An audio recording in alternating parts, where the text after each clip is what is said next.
నిజామాబాద్ గ్రామంలో రాము అనే పేద రజకుడు నివసించేవాడు. రాము ప్రతిరోజూ నది ఒడ్డున బట్టలు ఉతికేవాడు. అప్పుడతని భార్య రాధ ఒక బుట్టతో వస్తుంది. రాధ ఈరోజు ఈ బట్టల భారం నా భుజాలను విరిచేస్తోంది. అనిపిస్తుంది సర్పంచ్ గారి బట్టల్లో మురికి కాదు, వారి బరువైన గర్వమే నిండుందని. నేను ఎంత రుద్దినా నా ధైర్యం అంతగా సడలిపోతోంది. కాని ఏం చెయ్యను, కడుపు ఆకలి మరియు కొడుకు భవిష్యత్తు ఈ చేతులు ఆగనివ్వటం లేదు. మా అదృష్టంలో ఇతరుల మురికి శుభ్రం చెయ్యడమే రాసి ఉంది. కాబట్టి మౌనంగా నీ పని చేసుకో మరియు దేవుణ్ణి నమ్ముకో. ఎప్పటివరకు దేవుని నమ్ముకోను రాధా? 5 నెలలు గడిచాయి కాని సర్పంచ్ గారు ఒక కొత్త పైసా కూడా ఇవ్వలేదు. ప్రతిసారి కొత్త సాకు చెప్తారు. సబ్బు నీటితో నా చేతుల చర్మం ఊడిపోయింది. కాని వారికి మా శ్రమను ఏమాత్రం గౌరవం లేదు. మీ గుండెల్లో ఏం జరుగుతుందో నాకు తెలుసు. కానీ ఈరోజు హవేలీకి వెళ్ళి వారితో సౌమ్యంగా మాట్లాడండి. ఎందుకంటే ఆర్యన్ స్కూల్ ఫీజు చెల్లించే సమయం వచ్చింది. ఈరోజు డబ్బులు దొరక్కపోతే మాస్టర్ గారు అతన్ని స్కూల్ నుంచి తొలగిస్తారు. మా కొడుకు కూడా తన జీవితమంతా ఈ ఘాట్ మీదే గడపాలని నేను కోరుకోవడం లేదు. రాము తన ఇంటికి చేరుకుంటాడు. ఆర్యన్ ఆవరణలో కూర్చుని చిరిగిన పుస్తకం చూస్తున్నాడు. అప్పుడు రాము ఇలా అంటాడు. ఏమైంది నా సింగం కొడుకా? ఈరోజు స్కూల్కు వెళ్ళలేదు. ఈ చిరిగిన పాత పుస్తకాన్ని ఎందుకలా చూస్తున్నావు? దానిలో ఏదైనా నిధి దాగి ఉన్నట్లుగా? నువ్వు చింతించకు, నీ నాన్న ఇంకా సజీవంగానే ఉన్నాడు. నేను ఈరోజు నీకు కొత్త మెరిసే పుస్తకాల ఏర్పాటు చేస్తాను. నాన్నగారు, మాస్టర్ గారు ఈరోజు అందరి ముందు నన్ను క్లాస్ నుంచి బయటికి పంపేశారు మరియు చిరిగిన పేజీలతో చదువు సాగదని చెప్పారు. రేపు కొత్త పుస్తకం తీసుకురా, లేదంటే స్కూల్కు రాకు. మనం అంత పేదవాళ్ళమా? ఒక్క పుస్తకం కూడా కొనలేం కూడా. నా జీవితమంతా ఈ పేదరికం చీకట్లోనే గడపాలా? కొడుకా, అలాంటి మాటలతో నా గుండెను చీల్చకు. నీ చదువు కోసం నా ప్రాణాలైనా పెడతాను. కానీ నిన్ను ఎప్పటికీ నిరక్షరాస్యునిగా ఉండనివ్వను. నువ్వు కాస్త ఓపిక పట్టు. నేనిప్పుడే సర్పంచ్ గారి హవేలీకి వెళ్తున్నాను మరియు ఈరోజు వారి నుండి నా పూర్తి లెక్క తీసుకుని తిరిగింటికి వస్తాను. నిజంగా నాన్నగారు, మీరు ఈరోజు నాకు కొత్త పుస్తకం తీసుకొస్తారా? అలా జరిగితే నేను పగలు రాత్రి కష్టపడి చదువుకుంటాను మరియు మీ పేరును ఉన్నతం చేస్తాను. నాకు ఏ బొమ్మలు అవసరం లేదు. నన్ను స్కూల్కు వెళ్లకుండా ఎవరూ ఆపకూడదు. అదే నా గొప్ప కోరిక. రాము సర్పంచ్ గారి హవేలీకి చేరుకుంటాడు. సర్పంచ్ గారు వరండాలో కూర్చుని విశ్రాంతి తీసుకుంటున్నారు. నమస్కారం సర్పంచ్ గారు. నేను చాలా ఆశతో మీ ద్వారం వద్ద నిలబడి ఉన్నాను. నా కొడుకు స్కూలు పుస్తకం కోసం కొంత డబ్బు అత్యవసరంగా కావాలి. స్వామి, నా 5 నెలల నాటి పాత లెక్కను తీర్చండి. మీ గొప్ప కృప ఉంటుంది మరియు నా బిడ్డ తన చదువును కొనసాగించగలడు. అబ్బే, ఓ రామో, నువ్వు రోజు ఇక్కడ డబ్బులడగడానికొస్తావా? నీకు సిగ్గులేదా? నిన్న నువ్వు తీసుకువచ్చిన నా రేష్మీ కుర్తాలో ఇప్పటికీ మరకుంది. నువ్వు నీ పని సరిగ్గా చేయటం నేర్చుకునే వరకు నీకు ఒక రొయ్య కూడా దొరకదు. అర్థమైందా? పో ఇక్కడ్నుంచి, పారిపో. అయ్యా, ఆ మరక కాదు, అది బట్ట వయసు ఇప్పుడు తరిగిపోవటం మొదలైంది. దాన్ని మెరిపించటానికి నేను నా పూర్తి ప్రాణం పెట్టాను. నా బిడ్డ భవిష్యత్తు మీ చేతుల్లో ఉంది సాహాబ్. కాస్త దయ చూపించండి. ఈరోజు డబ్బులు దొరక్కపోతే అతని సంవత్సరం వృధా అవుతుంది. దయ కావాలంటే దేవాలయం బయట కూర్చో. ఇక్కడ పనికి ప్రతిఫలం మాత్రమే దొరుకుతుంది మరియు నీ పని నాసిరకం తరగతిది. కాబట్టి ఇక్కడ మళ్లీ కనిపించకు. గాడ్, ఈ బిచ్చగాణ్ణి నెట్టి బయటికి పంపించు. ఎంతటివాడు వచ్చాడు హక్కు అడగడానికి? తన స్థితి మర్చిపోయాడా? రాము దుమ్ము దురుపుకుంటూ తిరిగి వస్తుండగా కాలు మరియు భోలు అతన్ని చూస్తారు. ఓరి బోలో, చూడు, మన ఊరి రాజు రజకుడు ఎలా దుమ్ము తింటూ వస్తున్నాడో. రోజు హవేలీలో దీనికి షట్పత్ర భోగం బదులు తన్నం దొరికినట్లున్నాయి. ఏం రాము, ఈరోజు సర్పంచ్ గారు నీకు నిధితాళం చెవి ఇచ్చారా లేదా? హవేలీ నుంచి తన్నులు తిని నీ స్థితి గుర్తు చేసుకున్నావా? అతను దగ్గర చిరిగిన గుడ్డ కుట్టుకోవటానికి కూడా డబ్బులుండవు. వీడు తన కొడుకును కలెక్టర్ చేయాలని కలలు కంటున్నాడు. ఎంత వింతగా ఉంది కదా! ఓ రామో, నీ కొడుకుతో రేపట్నుంచి మా ఆవు దూడను మేపమను. రోజుకు 4 రూపాయలు మేమే భిక్షగా ఇస్తాం. నవ్వుకోండి పిల్లలు. ఈ రోజు నా సమయం చెడ్డదు కాబట్టి మీరు నా ఎగతాళి చేస్తున్నారు. కాని గుర్తుంచుకోండి, కాలపు చక్రం తిరిగినప్పుడు గొప్పవాళ్లు కూడా దుమ్ము తింటారు. నా కొడుకు ఈరోజు పుస్తకం లేకపోయినా అతని దగ్గర ఆ సంస్కారాలున్నాయి. అవి మీలాంటి గర్విష్ట పిల్లల దగ్గర ఎప్పటికీ ఉండవు. వర్షం ప్రారంభమైంది. రాము కట్టలేరుకుంటున్నాడు. అప్పుడతనికి గాడిద కేకలు వినిపిస్తాయి. ఊరి చిన్న ప్రాణి ఈ లోతైన బురదలో ఎలా చిక్కుకుంది? దాని కళ్ళలో ఎంత నిస్సహాయత మరియు బాధ నిండి ఉంది. అది నన్ను సహాయం కోసం పిలుస్తున్నట్లుంది. నేను నిన్ను ఈ బురదలో ఇలా చనిపోవటానికి ఒంటరిగా వదిలిపెట్టను. ధైర్యం కోల్పోకు. రాము బలం వాడి గాడిదను బయటికి తీస్తాడు. బాగుంది, నువ్వు చాలా ధైర్యవంతుడివి. చూడు, నువ్వు కూడా నాలాగే ఈ లోకంలో ఒంటరివి మరియు నిస్సహాయుడివి. కాబట్టి ఈ రోజు నుంచి మనమిద్దరం ఒకరికొకరు ఆసరాగా ఉంటాం. నీ పేరు ఇవాల్టి నుంచి హీరా. నువ్వు నాతో నా ఇంటికి వస్తావు. మేం ఏది తింటామో అందులో నీకు కూడా సమానమైన వంతు ఉంటుంది. రాము హీరాను తీసుకుని ఇంటికి వస్తాడు. రాధ మరియు ఆర్యన్ ఆశ్చర్యపోతారు. ఇది ఏమీ అర్థం లేని పని తీసుకువచ్చారు మీరు. ఇంట్లో ఇప్పటికే తినడానికి దారిద్ర్యం వచ్చింది, మరియు మీరు ఈ మూగజీవిని తీసుకువచ్చారు. దీని కడుపు ఎవరు నింపుతారు? మా పేదరికం మీకు కనిపించడం లేదా? మీరు ఇంకొక కొత్త భారం మీ భుజాలపై వేసుకుంటారు. రాధ, దీన్ని అడవిలో చనిపోతుండగా చూడలేకపోయాను. దాని కళ్లలో నాకు అదే బాధ కనిపించింది. నేను ప్రతిరోజూ నా కళ్లలో చూసుకుంటాను. ఇది భారం కాదు, ఇది మా సహచరుడవుతుంది. మరియు ఈ మూగ జంతువు ఒకరోజు మా అదృష్టపు మూసిన తలుపులు ఖాయంగా తెరుస్తుందని నాకు పూర్తి నమ్మకం ఉంది. నాన్నగారు, ఇది ఎంత ప్రేమగా మరియు అమాయకంగా ఉంది. ఇది ఈ రోజు నుంచి నా స్నేహితుడవుతుందా? మరియు నేను దీంతో ఆడుకోవచ్చా? మీరు చింతించకండి అమ్మా. నా రొట్టెలో సగం భాగం దీనికి తినిపిస్తాను. కానీ దీన్ని మా ఇంటి నుంచి ఎక్కడికి పంపించకండి. సరే, మీ ఇద్దరి మొండి పట్టు ఇదేనా? అయితే దీనిని ఇక్కడే ఉండనివ్వండి. ఇప్పుడు త్వరగా భోజనం చెయ్యండి, లేదంటే రాత్రి చాలా అయిపోతుంది. దేవుడికి తెలుసు రేపు మన కోసం ఏమీ తీసుకువస్తాడో. కాని ఈ మూగజీవిని చూస్తే నా మనసుకు కూడా కొంత శాంతి కలుగుతోంది. మరుసటి రోజు ఉదయం సూర్యుడు ఉదయించగానే రాము హీరాను స్నానం చేయించడం ప్రారంభించాడు మరియు దానికి గడ్డి కూడా తినిపిస్తాడు. అప్పుడు రాధ వంటగది నుంచి బయటకు వస్తుంది. చూడు రాధా, మన హీరా ఎంత తెలివైందో.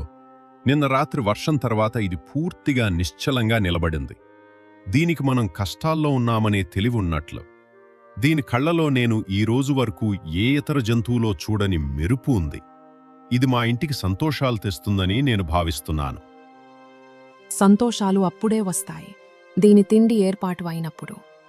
మీరు భావోద్వేగాలలో పడి దీన్ని తీసుకువచ్చారు, కానీ దీని ఆకలికి ఏం చేస్తారు?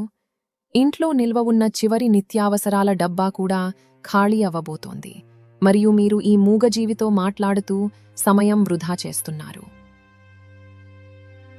ఓ అదృష్టవంతుడా, ఈశ్వరుడు ముక్కిచ్చిన వాడికి తిండి కూడా ఇస్తాడు. నువ్వు చింతించకు. నేను ఈరోజు దీన్ని నాతో పనికి తీసుకెళ్తాను. హీరా ఈరోజు కట్టెల భారం మోయడంలో నాకు సహాయం చేస్తుంది, మరియు కొద్ది పైసలు దొరికితే వాటితో దీనికి తిండి మరియు ఆర్యన్ కోసం పుస్తకం తెస్తాము.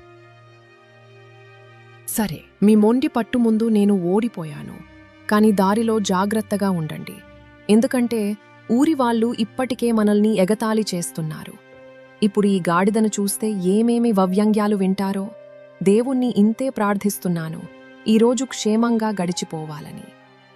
రాము హీరా వీపుపై ఖాళీ బుట్టలు కట్టి బయలుదేరుతున్నాడు. దారిలో సర్పంచ్ గారు చెడిపోయిన పిల్లలు కాలు మరియు భోలు నిలబడి ఉన్నారు. ఓరు బోలు, ఇటు చూడు, మన ఊరి రజకుడు ఇప్పుడు గాడిదపతయ్యాడు. హవేలీ నుంచి తన్నులు తిన్న తర్వాత దీని బుర్ర పూర్తిగా అక్కడికక్కడే ఉన్నట్లుంది. ఓ రాము, ఈ గాడిదను ఎక్కడ దొంగిలించావు? ఇప్పుడు నువ్వు బట్టలు ఉతకడం మానేసి గాడిదలు మేపే పని మొదలుపెడతావా? కాలు అన్నయ్య, ఈ జోడి అద్భుతంగా ఉంది. ఒక వీపు చిరిగిన రజకుడు, మరొక వైపు ఈ బక్కపలచని గాడిద. రాము మామయ్య, ఈ గాడిదను అమ్మాలనుకుంటే చెప్పండి. దీన్ని మా తోటలో గడ్డి శుభ్రం చేయడానికి పెట్టుకుంటాం. కనీసం దీనికి 2 పూటలా రొట్టెనైనా అదృష్టం ఉంటుంది. మీరింకా పిల్లలు. మీకు విధేయత మరియు శ్రమ భాష అర్థం కాదు.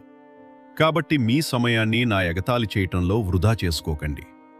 హీరా నా సహచరుడు మరియు శ్రమ చేయటం నా ధర్మం. నా సమయం మారిన రోజున మీ ఈ నవ్వు మాయమైపోతుంది. అప్పటి వరకు మీరు మీ సంపద గర్వించవచ్చు. పెద్ద పెద్ద మాటలు చెప్పడం వల్ల కడుపు నిండదు రజకుడా. వెళ్ళి కట్టెలేరుకో, లేదంటే సాయంత్రం పొయ్యి కూడా మండదు. మరియు నీ ఈ హీరా కూడా ఆకలితో నిద్రపోతుంది. మేం నీ మంచి కోసమే అనుకున్నాం, కానీ నువ్వు నీ పేదరికాన్నే నీ ఆభరణంగా భావించావు. ఇక్కడి నుండి వెళ్ళిపో. రాము మరియు హీరా అడవి లోతైన ప్రాంతానికి చేరుకుంటారు. రాము కట్టెలు నరుకుతున్నాడు మరియు హీరా నిశ్శబ్దంగా నిలబడి ఇవన్నీ చూస్తోంది. హీరా, నువ్వెంత మంచివాడివి. చూడు, నేను ఎంత శ్రమపడుతున్నాను, మరియు నువ్వు నన్ను చూస్తూ నా ధైర్యం పెంచినట్లున్నావు. ఈరోజు ఈ కట్టెలు మంచి ధరకు అమ్ముడైతే మొదట నీకోసం తాజా గడ్డి మరియు ఆర్యన్ కోసం ఆ భూగోళ పుస్తకం కొంటాను. అప్పుడాకాశంలో అకస్మాత్తుగా పొగమంచు ప్రబలడం మొదలవుతుంది మరియు రాముకు ఒక చెట్టు కింద ఒక సాధువు కూర్చున్నట్లు కనిపిస్తారు. ఈ దట్టమైన అడవిలో పక్షి కూడా రెక్కలు విసరని చోట ఈ సాధువు మహారాజు ఒంటరిగా ధ్యానంలో ఎలా లీనమయ్యున్నారు. వారి ముఖంలో సూర్యునిలా తేజస్సుంది మరియు చుట్టుపక్కల వాతావరణం ఎంత ప్రశాంతంగా ఉంది. నేను వారి దర్శనం చేసుకోవాలి అనిపిస్తుంది. నమస్కారం స్వామీజీ. ఈ తుచ్చ రజకుని సాదర నమస్కారం స్వీకరించండి. నేను కట్టెలు ఏరుకోవడానికొచ్చాను మరియు మిమ్మల్ని చూసి నా అడుగులు ఆగిపోయాయి. నా వల్ల మీ ధ్యానానికేమైనా ఆటంకం కలిగితే నన్ను క్షమించండి. నేను ఇప్పుడే ఇక్కడి నుంచి వెళ్ళిపోతాను. లెమ్ము కొడుకా, శ్రమను తన పూజగా భావించే మనిషి రావడం వల్ల ఎప్పటికీ ఎవరి ధ్యానం చెదిరిపోదు. నువ్వు చాలా అలసిపోయినట్లున్నావు, మరియు నీ ముఖంలోని ఈ గీతలు నువ్వు నీ పేదరికం మరియు సమాజపు వ్యంగ్యాల వల్ల చాలా కలత చెందుతున్నావని చెప్తున్నాయి. స్వామీజీ, మీరు అంతర్యామి. మీరు నా గుండె స్థితిని చెప్పకుండానే తెలుసుకున్నారు. నేను నా పూర్తి ప్రాణం పెట్టి శ్రమపడతాను, కాని ఇప్పటికీ నా కుటుంబం దుఃఖంలో ఉంది. నా కొడుకు చదువుకోవాలనుకుంటున్నాడు, కాని నేను అతనికి పుస్తకం కూడా ఇవ్వలేకపోతున్నాను. కొన్నిసార్లు అనిపిస్తుంది ఈశ్వరుడు నా పిలుపు వినడం లేదు. ఈశ్వరుడు ప్రతి పిలుపు వింటాడు. కొడుకా, చూడాల్సిన దృక్పథం కావాలి. ఈ గాడిద నీకు అకస్మాత్తుగా దొరికిందని భావిస్తున్నావా? ఇది సామాన్య జంతువు కాదు. ఇది నీ చిత్తశుద్ధి మరియు జంతు ప్రేమకు ప్రతిఫలంగా విధాత స్వయంగా నీకు పంపిన ఫలం. స్వామీజీ, మీరీ మూగ హీరా గురించి ఎందుకలా అంటున్నారు? ఇదొక తిరిగిన జంతువు. చనిపోతుండగా చూసి నేను కాపాడాను. దీనిలో కూడా ఏదైనా రహస్యం దాగుందా? ఈ సామాన్య గాడిద నిజంగా నా జీవిత కష్టాలను తగ్గించే శక్తిని కలిగుందా? ఓపిక పట్టు రాము, సమయం వచ్చినప్పుడు అంతా తెలుస్తుంది. ఒక్క విషయం గుర్తుంచుకో, ఈ మూగగ జంతువుపై ఎప్పుడూ అత్యాచారం చెయ్యకు, మరియు దీన్ని ప్రేమతో పెట్టుకో. నువ్వు ఎప్పుడు కష్టాల్లో ఉన్నా అడవిలోని ఈ భాగానికి వచ్చేయి. ఈ అడవి మరియు ఈ హీరా నీకు ఆ దారి చూపిస్తాయి. అది నీ 7 తరాల పేదరికం తుడిచిపెడుతుంది. రాము కొన్ని కట్టెలు హీరా వీపుపై, మరికొన్ని స్వయంగా తీసుకుని అమ్మడానికి మార్కెట్కు వెళ్తాడు. అతను చాలా ఆలోచనలో మునిగిపోయాడు. అయ్యో, మీరు వచ్చారా? ఈరోజు మీ ముఖంలో అలసట స్థానంలో ఒక విచిత్రమైన శాంతి కనిపిస్తోంది. ఈరోజు కట్టెలు చాలా మంచి ధరకు అమ్ముడయ్యాయా? మరియు ఈ హీరా ఎంత సంతోషంగా ఉంది, దానికేదైనా నిధి దొరికినట్లు. రాధ, ఈరోజు అడవిలో నాకు ఒక గొప్ప సాధువు మహారాజుతో సమావేశమైంది. వారు చెప్పిన మాటలు నా గుండెను తాకాయి. హీరా ఒక సామాన్య జంతువు కాదు. పేదరిక రోజులు అంతం చేయడానికి వచ్చిన ఈశ్వరుడిచ్చిన ఆశీర్వాదం అని వారు చెప్పారు. సాధువులు అలాంటి మాటలు చెప్తూనే ఉంటారు. మీరు కూడా వారి మాటల్లో పడిపోయారు. ఒక గాడిద మా పేదరికాన్ని ఎలా తొలగిస్తుంది? కాని సరే, దీనివల్ల మీ మనస్సుకు శాంతి దొరుకుతుంటే సరే. ప్రస్తుతానికి కట్టెలు అమ్మి తెచ్చిన డబ్బులు ఇవ్వండి, తద్వారా వంట సామాను వస్తుంది. ఆర్యన్ పరుగున వస్తాడు. నాన్నగారు, ఈరోజు నేను చాలా సంతోషంగా ఉన్నాను. హీరా మీతో వెళ్తే అంతా మంచే జరుగుతుందని నాకు తెలుసు. చూడండి హీరా ఎలా నవ్వుతుంది. నేను ఈరోజు దీనికి కాస్త ఎక్కువ గడ్డి తినిపించొచ్చా? ఎందుకంటే ఇది ఈరోజు చాలా శ్రమ పడింది. అవును కొడుకా, దీనికి నిండుగా తినిపించు. ఎందుకంటే ఇప్పుడు నాకు ఖచ్చితంగా తెలుసు, మా మంచి రోజులు రాబోతున్నాయి. మనం మా చిత్తశుద్ధిని వదులుకోకూడదు, మరియు ఈ హీరా సహవాసాన్ని ఎప్పటికీ నిలబెట్టుకోవాలి. అప్పుడు దేవుడు ఎలా అద్భుతం చేస్తాడో చూడు. రాము హీరాతో సర్పంచ్ గారింటికి ఉతికిన బట్టలు తిరిగి ఇవ్వడానికి చేరుకుంటాడు. సర్పంచ్ గారు కఠినంగా కూర్చున్నారు. నమస్కారం సర్పంచ్ గారు. ఈరోజు నేను మీ అన్ని బట్టలు ఎండబెట్టి చక్కగా మడత పెట్టి తెచ్చాను. ఇప్పుడు వాటిలో ఎలాంటి మరకలు మిగల్లేదు. స్వామి, ఈరోజు నా పాత లెక్క తీర్చగలరా? తద్వారా నేను నా ఇంటి రాసన్ మరియు పిల్లల పుస్తకం తీసుకురాగలను. ఓరి రాము, నువ్వు మళ్ళీ అదే రాగం పాడటం మొదలుపెట్టావు. నేను పూర్తిగా సంతోషించే వరకు నీకు ఒక పైసా కూడా ఇవ్వనని నీకు అర్థం కావటం లేదా? మరియు ఈ మురికి ముఖం ఉన్న జంతువును హవేలీ లోపలికి తీసుకువచ్చావు. దీన్ని బయటికి తీసేయి, లేదంటే కర్రతో దీని తోలు ఊడిపోయేలా చేస్తాను. అయ్యా, ఇది ఏ మురికి జంతువు కాదు. ఇది నా విధేయుడైన సహచరుడు హీరా. భారం మోయడంలో నాకు సహాయం చేస్తుంది మరియు నిశ్శబ్దంగా నిలబడుతుంది. దయచేసి దీన్ని అనాదరణ చేయకండి స్వామి. ఇది మూగది, కానీ మీ ప్రతి మాట అర్థం చేసుకుంటుంది. నా శ్రమకు ఫలం కావాలని అడుగుతున్నాను. ఎంతటి విధేయుడి బిడ్డ వచ్చాడు! ఇది అంత విలువైనదే అయితే దీనితో చెప్పు, నా ముందు నాట్యం చేసి చూపించు, లేదా ఆకాశం నుంచి బంగారు వర్షం కురిపించు. నువ్వు పిచ్చివాడివైపోయావు రాము. ఒక సామాన్య గాడిదను నీ సహచరునిగా భావించి నీ స్థితి మర్చిపోతున్నావు. పో, ఇక్కడ్నుంచి పారిపో. రాము హవేలీ నుంచి ఖాళీ చేతులతో తిరిగి వస్తున్నాడు. అప్పుడు దారిలో కాలు మరియు భోలు అతన్ని మళ్లీ చుట్టుముడతారు. ఓరి బోలు, కాస్త చూడు, మన ఊరి హీరారజకుడు ఈరోజు మళ్ళీ హవేలీ నుంచి తనులు తినొస్తున్నాడు. సర్పంచ్ గారు దీనికి డబ్బులు కూడా ఇవ్వలేదనుకుంటా. ఏం రాము, నీ ఈ మాంత్రిక గాడిద ఈరోజేమైనా అద్భుతం ఎందుకు చేయటం లేదు? దాని శక్తులన్నీ గడ్డి తినడంలో అయిపోయాయా? కాలు అన్నయ్య, ఇది తనను తాను రాజుగా భావించడం మొదలుపెట్టింది. కాని ఇప్పుడు దీని స్థితి ఎలా దిగజారిందో చూడు. ఎవరో దీని సర్వస్వం దోచుకున్నట్లు. ఓరి రామో, డబ్బులు కావాలంటే ఈ గాడిదను మా దగ్గర తాకట్టు పెట్టు.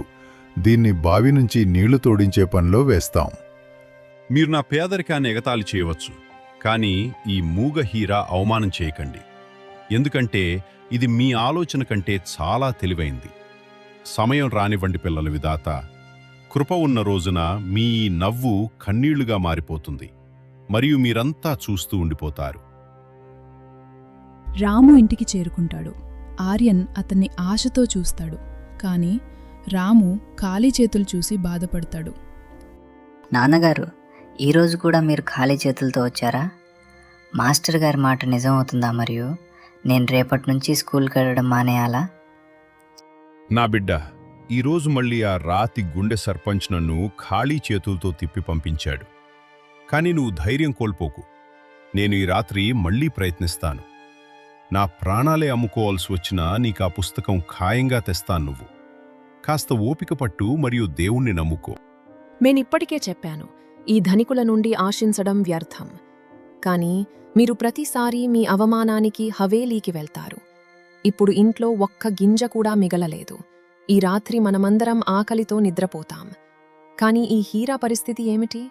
ఇది కూడా ఉదయం నుంచి దాహంతో నిలబడి ఉంది. రాధ, సాధువు మహారాజు చెప్పారు, ఎప్పుడు కష్టం వస్తే అడవి దక్షిణం వైపు వెళ్లమని. ఇప్పుడు అదే ఒక్క మార్గం మిగిలుందని నేను భావిస్తున్నాను. నేనిప్పుడే హీరాన్ తీసుకుని అడవికి వెళ్తున్నాను. బహుశా అక్కడ కొన్ని కట్టెలు దొరికినా వాటినమ్మి ఈ రాత్రి రాసం తీసుకురాగలను.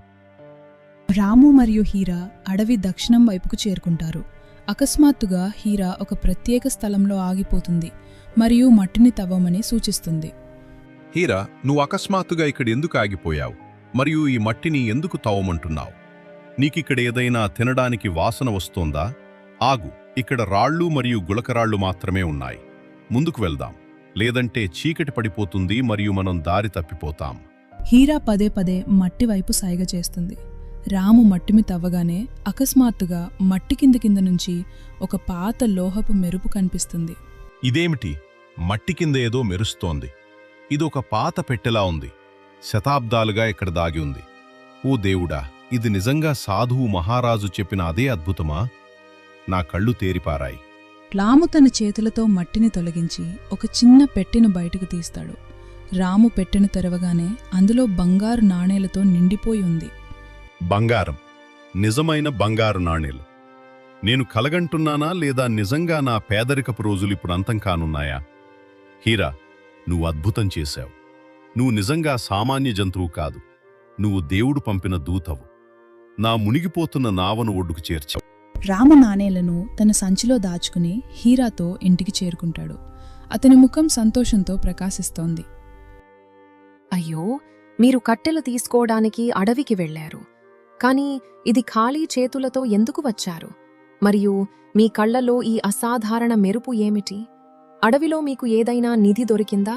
లేదా మీరు ఈరోజు మళ్లీ సాధువు మహారాజు మాటల ఆలోచనలలో మునిగిపోయారా? చూడు రాధ, ఇది కల కాదు. ఇది మా శ్రమ మరియు విధేయతకు ప్రతిఫలం. హీరా ఈరోజు అడవిలో కనుగొంది. ఇప్పుడు మా ఆర్యన్ స్కూలుకు వెళ్తాడు. అతని దగ్గర అత్యుత్తమ పుస్తకాలుంటాయి. మరియు మనం ఇకపై ఏ సర్పంచ్ ముందు చేయి చాచాల్సిన అవసరం లేదు. నాన్నగారు, ఇప్పుడు మాస్టర్ గారు నన్ను క్లాస్ నుంచి బయటికి పంపించారు కదా, నేను కూడా ఇప్పుడు పెద్దల్లాగా చదువుకుని అధికారిని కాగలనా? హీరా, నువ్వు చాలా గొప్పదానివి. నువ్వు నా నాన్నగారు ఇస్తా కన్నీళ్లు తుడిచావు. ఈ రోజు నుంచి నేను నీకు నా ప్రాణం కంటే ఎక్కువ ప్రేమను. నేను నిన్ను మరింత ఎక్కువగా ప్రేమిస్తాను. అవును కొడుకా, ఈ రోజు నుంచి మా కొత్త జీవితం మొదలవుతుంది. కాని గుర్తుంచుకో, ఈ సంపద మనల్ని గర్విష్ఠులను చేయటానికి కాదు, ఇతరులకు సహాయం చేయటానికి దొరికింది. మనం మా సరళతను వదులుకోము. మరియు ఈ హీరాను ఎప్పటికీ దేవునిలా చూసుకుంటాం. ఎందుకంటే ఇదే మాకు కొత్త జీవితమిచ్చింది. రాము ఇప్పుడు శుభ్రమైన మరియు పక్కా ఇంట్లో నివసిస్తున్నాడు.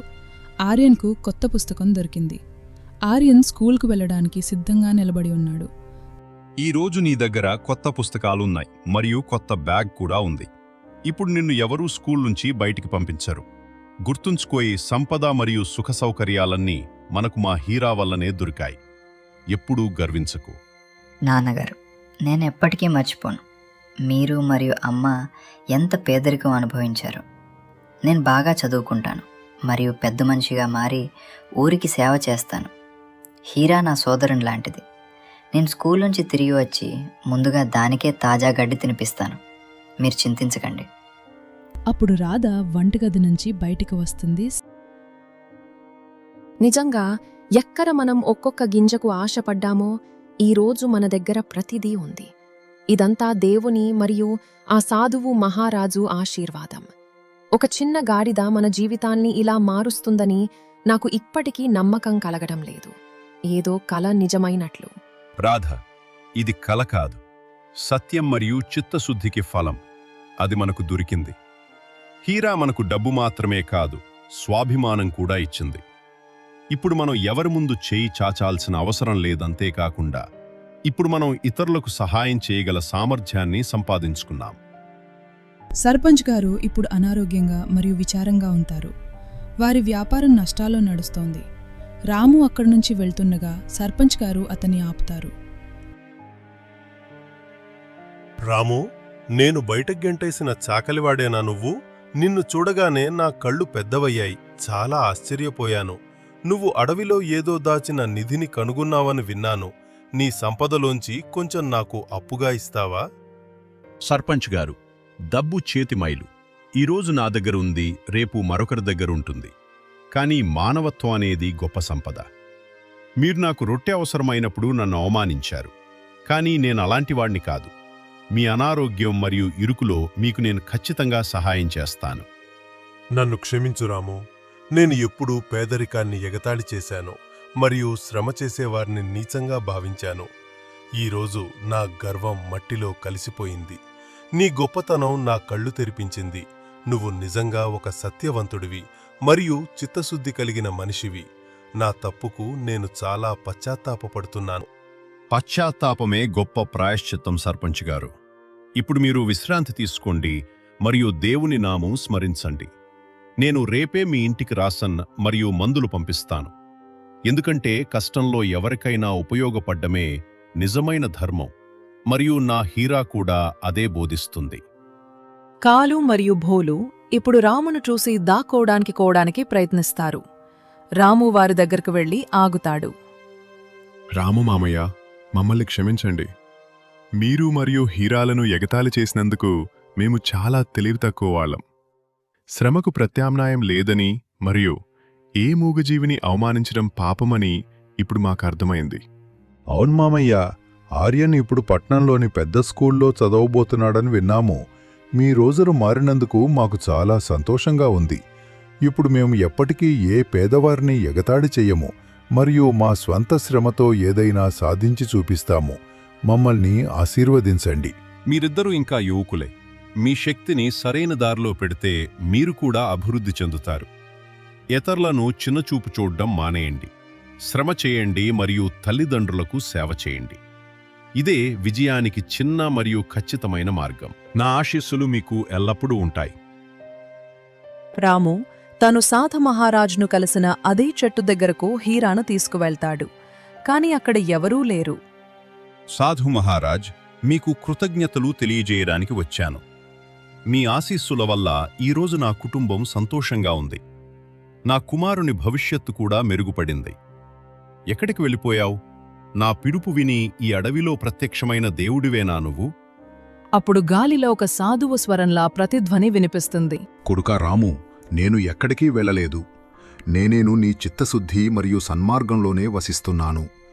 నువ్వు హీరా ప్రాణం కాపాడావు. అందుకే అది నీ పేదరికాన్ని తొలగించింది. ఎప్పటికీ గుర్తుంచుకో, దయ మరియు ప్రేమే గొప్ప పూజ. నేను మీ సందేశాన్ని ప్రపంచానికి వినిపిస్తాను. స్వామీజీ, హీరా నా దగ్గరకు ఒక జతువుగా మాత్రమే కాదు, ఒక దేవదూతగా వచ్చింది. నా చివరి శ్వాస వరకు నేను మూగ జంతువులకు సేవ చేస్తాను మరియు నా మూలాలను ఎప్పటికీ మర్చిపోను. ఇది నేను మీకు చేస్తున్న వాగ్దానం. సూర్యుడు అస్తమిస్తున్నాడు. రాము, రాధ మరియు ఆర్యన్ తమ ఇంటి ముందు హీరాతో నిలబడి ఉన్నారు. మొత్తం కుటుంబం సంతోషంగా ఉంది. ఈరోజు మా ఇంట్లో ఎంత శాంతి ఉంది. అన్ని బాధలు మరియు దుఃఖాలు ఎప్పటికీ వీడిపోయినట్లు ఉంది. హీరా వల్ల ఈరోజు మాకు ఊరిలో ఆ గౌరవం దొరికింది. అది మేము కలలో కూడా ఎప్పుడూ అనుకోలేదు. హీరా, నువ్వు ప్రపంచంలోనే అత్యుత్తమంగా ఆడదావు. నువ్వు నాకు పుస్తకాలిచ్చావు మరియు నా నాన్నగారి ముఖంలో చిరునవ్వు తిరిగి తెచ్చావు. నేను వాగ్దానం చేస్తున్నాను, పెద్దయ్యాక జంతువుల కోసం ఒక పెద్ద ఆసుపత్రి నిర్మిస్తాను. అక్కడ ఏ జంతువు నిస్సహాయంగా ఉండదు. శ్రమ ఎప్పటికీ వృధా కాదు మరియు చిత్తశుద్ధికి ఫలం తీయగా ఉంటుంది. ఈరోజు అది నిరూపించబడింది. మా కథ ఇదే బోధిస్తుంది.